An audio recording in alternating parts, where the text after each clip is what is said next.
Whatever you say, new guy.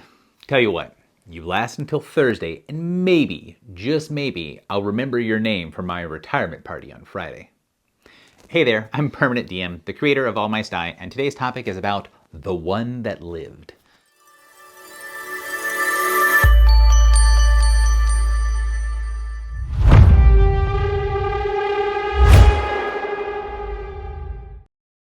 I'm a huge fan of the style of open play with multiple characters that has been one of the default ways of playing D&D ever since the game's inception. One of the reasons I'm a big fan of this is that, although I started playing in the 90s, I listened to a lot of stories from people playing in the 70s and 80s. Those stories captured my imagination, and this was due, in no small part, to the obvious passion from the people telling those stories. Maybe the stories weren't very well told, or maybe after I'd heard the same basic story told slightly differently 30 times, they started to get a bit old, but that core excitement never really gets boring to me. Years after I got into the hobby, I saw the rise of OSR in D&D circles, and what was driving a lot of these people was that core of excitement. One of those old school gamers talking about their cool character got me into a campaign playing the brand new old system, Adventurer Conqueror Kings. This was my first West Marches / open world game, and I was extremely excited about the idea, until I sat down and started to play for the first time. On the way to the dungeon, we made camp, and I got into my character, a dwarf, and I explained how I set up the camp and asked the other PC questions over a nice pot of stew. Everyone looked at me like I'd grown a second bearded head. I didn't realize then that this wasn't how it was done. It was off-putting to me because I didn't understand the why behind it. An hour later, my dwarf encountered a trap with his face and died unceremoniously. This is part of the reason why none of them cared about being in character with their level 1s or building big backstories for them because, in many instances, they were not long for this world. I learned what they had already learned, that I should start caring once they survived the crucible of the low levels. This, obviously, is not the only way to play. It wasn't my first way of playing, and I think that there are things that can make the experience of deadly low-level play overall just better. But it was a valuable lesson for me in how other people were engaging with my favorite hobby. Notice how in that story I told you my character was a dwarf who died to a trap and nothing else. I'm not cutting a bunch of stuff out. That's really all that I remember about the character. And realizing that made me feel like those guys who didn't write backstories for their level 1 characters were probably onto something.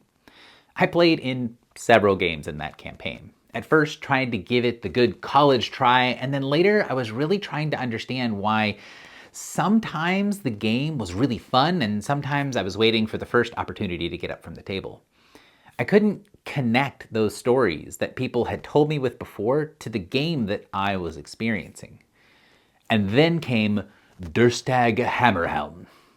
I had played the character a couple of times and we found a treasure room that unleashed a powerful golem. Through creative play and some good rolls, we took down the golem and Durstag got a magic item and enough gold to make it to level 4.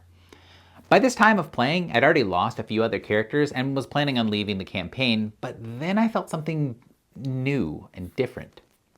Durstag had become the one that lived.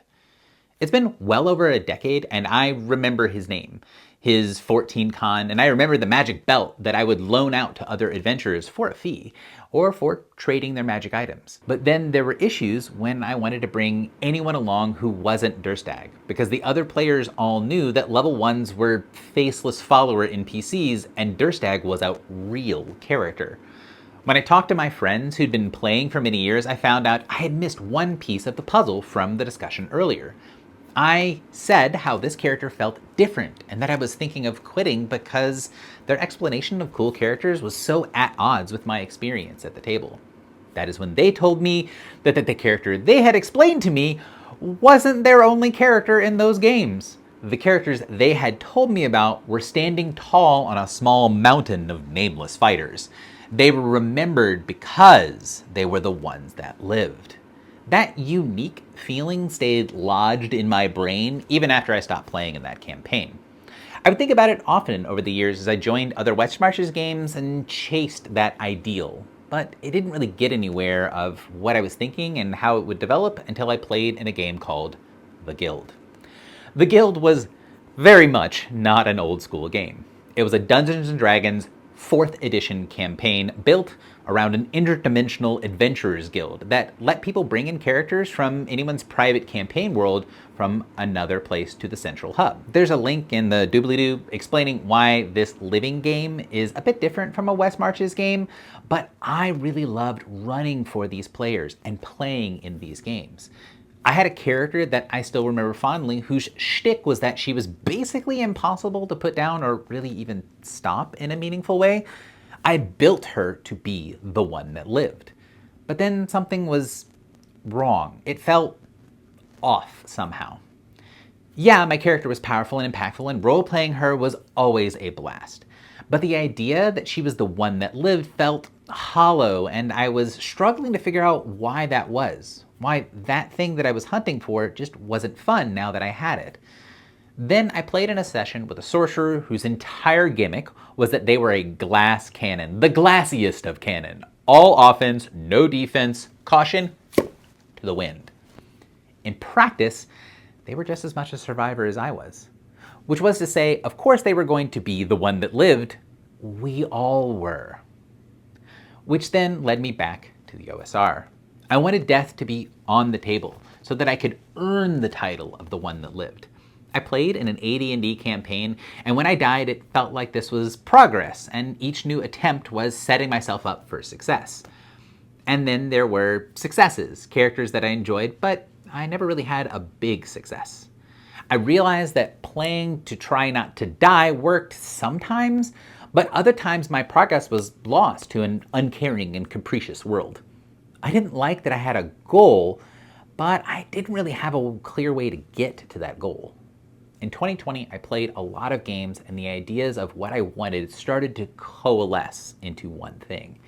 I knew what I wanted and what I didn't want. All My Sty is what came from that process. So what are the component pieces to making a fun system that I wanted where people could earn their one that lived? Well, first, death is on the table.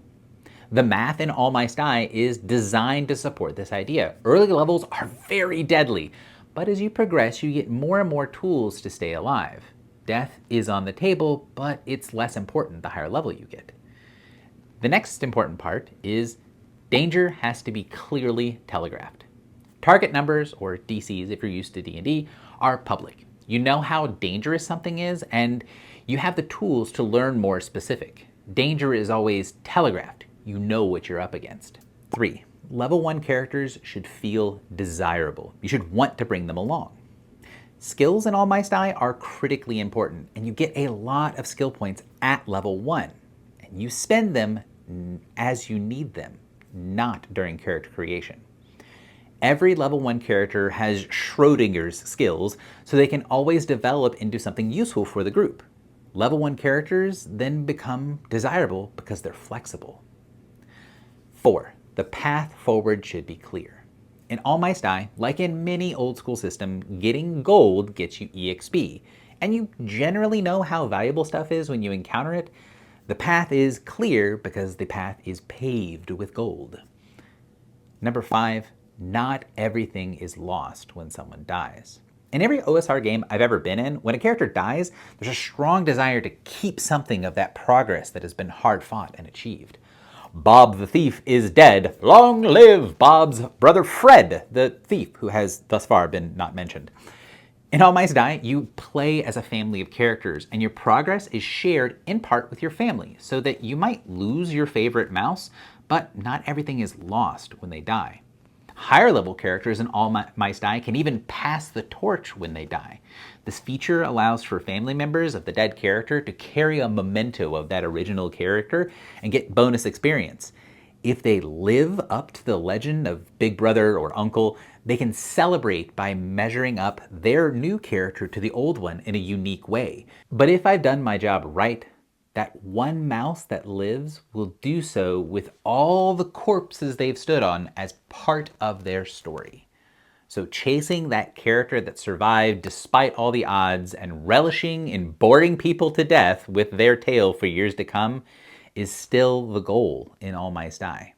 They lived, but the game and the family around them was continuously evolving and becoming a part of that story. That's all for now. If you really like what I'm doing here, like, subscribe, hit the bell button, and consider supporting me on Patreon if you want more access to cool stuff. My Wes Marches game, All Mice Die, is launching on Kickstarter soon. So if you want to hear about that, there's a link in the description below, and you can keep the conversation going by joining the Discord server.